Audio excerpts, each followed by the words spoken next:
As with control talk, the word control represents both the internal flow of mental reactions as well as the forms of speech we use once it appears in a conversation. And as I did in our discussion of C.O.N.T.R.O.L talk, I'm going to discuss the first half of the control talk process because we use it so often. Our elephant is always sending an endless flow of emotional judgments to our rider to help it create a plausible representation of the reality in which we find ourselves. These are answers to the question, what's going on? What's going to happen next? And how am I being treated here?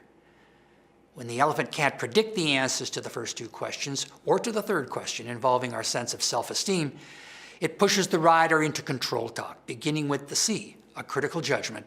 You are wrong. This negative emotional judgment about the source of another's behavior is so common that psychologists have given it a name, the fundamental attribution bias. We automatically assume that other people's bad behavior comes from their character, and it's not triggered by the circumstances in which they find themselves. So our rider automatically hears, you are wrong, not this is wrong or the situation is wrong. Even if we don't say it, we think it. We make it personal because our elephant takes any threat to our sense of certainty and rightness personally. To solve a problem, we have to take control of the situation and get them to change their minds so we won't feel threatened. And how do we do that? We automatically offer them new information. The O, our information, about the right way to think, feel, or act in the situation. We tell them our story, a string of judgments cast as plausible arguments to negotiate a change in their minds, the end.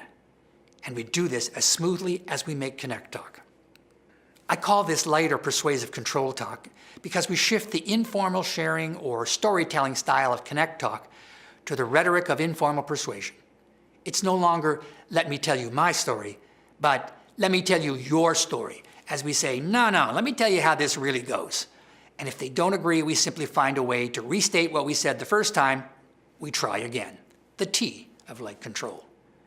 Light persuasive control talk does work, where the other is not our social equal and where we have something, some insight, some knowledge, or an object that they want and they recognize us as the legitimate source of this information or object.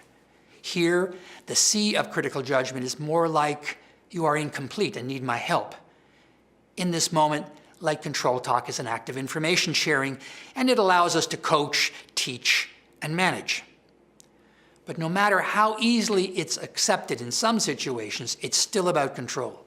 And it's our automatic way of dealing with problems. When someone does or says something that even marginally threatens our sense of the world or our sense of self, we perform it without thought, without noticing the fact that it's an imposition. Of course, the other notices, and without fail, they respond in kind, because they actively disagree and we have to repeat ourselves. The surges of emotion and images sent from our elephant to our rider become more urgent. Their resistance to our ideas increases our drive to convince them of our rightness.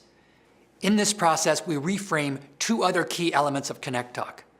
One, we listen, but only for leverage, only for agreement with us or for weaknesses in their replies so we can undermine them. And two, we do ask questions, but only to see if they agree with us. Do you get it? Or to trivialize their responses with contemptuous rhetorical fake questions like, are you kidding? Light control talk is not about connecting with them. It's about defending us, solving our problem our way, making ourselves right.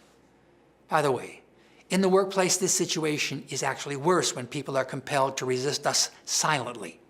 If we're the boss, we have the power, and they know they can't win, so they simply go along, but they disengage from their work.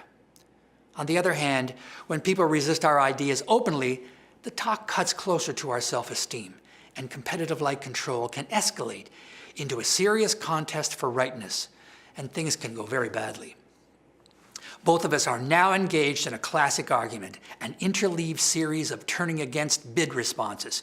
We both search for reasons by making up arguments, assumptions, and judgments as we go, mostly feelings asserted as facts. Our feelings of threat can increase into an emotional hijack, where the rider is unseated and the emotional elephant is fully spooked and charges into the exchange with a burst of heavy control talk. Now we are engulfed in feelings of righteous anger or indignation, the R. Now it's about silencing the other and getting them to accept the blame for the chaos they made us create. In effect, we say to ourselves, since I was right and they resisted my perfectly correct efforts to get them to see that, they must be intending to make me angry. They deserve this. We give ourselves the right to overtly attack them, the O of our model. We threaten, accuse, label, and command, whatever it takes to do the L of the model, lay the blame on them for this mess and get them to accept it. We just want them to give in, give up, and shut up. Now, there is one situation where heavy control commands are appropriate, an emergency. In the face of chaos, our rider's short-term memory and slow processing can become overwhelmed. A specific command, particularly from someone who appears to be authoritative, can focus our thoughts and behavior and save our life. In all other situations, commanding people simply produces resistance and defensiveness. Also, heavy control talk can occur in two other situations. First, it can be part of a manager's personal style, a persistent need to demonstrate personal power in any situation where they can get away with it. It's bullying. The manager uses differences to humiliate others. There's no loss of emotional control in this case. The rider is fully in charge. And usually there's no shouting, just the use of heavy sarcasm, condescension, and quiet threats to humiliate and blame. And second, it can be triggered by fear, when the third D, disorder, breaks out in a usually predictable situation. Disorder that's not life-threatening, but self-threatening, when your sense of rightness as a manager, your ability to maintain order and control is suddenly called into question. Your elephant gets spooked. It jolts the rider with a plausible and coherent set of answers to the question of, what's going on? All of which are variations on three themes from self-defense, blame, avoidance, or denial. The bad stuff. The problem can't be denied. Other people can see it because it's happening right now, but its effects on your sense of rightness can be avoided if you simply blame it on one of your staff. And as a manager, you've got the power in the situation, so you don't even have to shout. Here's an example of how quickly this can happen. I got your message, Bill. You didn't sound good. What's going on?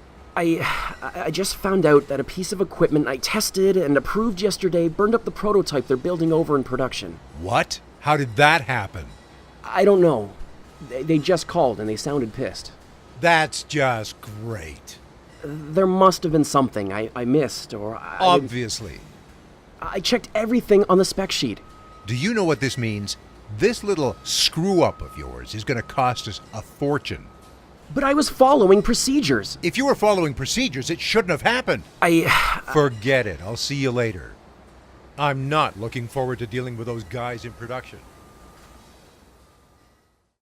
Notice that Bill has a positive enough connection to his boss, Roger, that he calls him as soon as he hears about the problem. Roger shows the quality of their connection by using the connect-talk style when he asks, "What happened?" But as soon as he hears the problem, he has a hijack.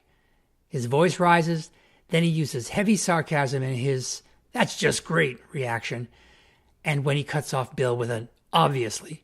He ignores Bill when he tries to offer information by using a fake question. "You know what this means?" To set up a negative judgment, "this little foul-up of yours." And when Bill protests he was following procedures, Roger implies that he's stupid or lying by saying, "If you are following procedures, it shouldn't have happened." As their exchange continues, Bill tries to speak and is cut off by Roger once again. As he turns to leave, Roger complains that he's not looking forward to dealing with those guys in production. And that turns out to be the real issue here. Roger's fear of social ridicule. He'll just blame Bill. So he deflects the effects of the breakdown by using heavy control talk to blame his employee and essentially destroys the predictable and positive relationship they seem to have had up to that moment. And now we can see the difficulty around creating trust in the workplace. Our way of reacting to problems, control talk, is mostly automatic. And without thinking, we can undermine or even destroy the trust we build with our connect talk. And given our natural negativity bias, once positive connections are threatened, they're hard to rebuild. Since problems are perpetual, we need another way of talking about them if we're going to build and maintain trust with our staff. A way that keeps people connected to us, even in difficult situations. We'll start building this new way of speaking in our next segment.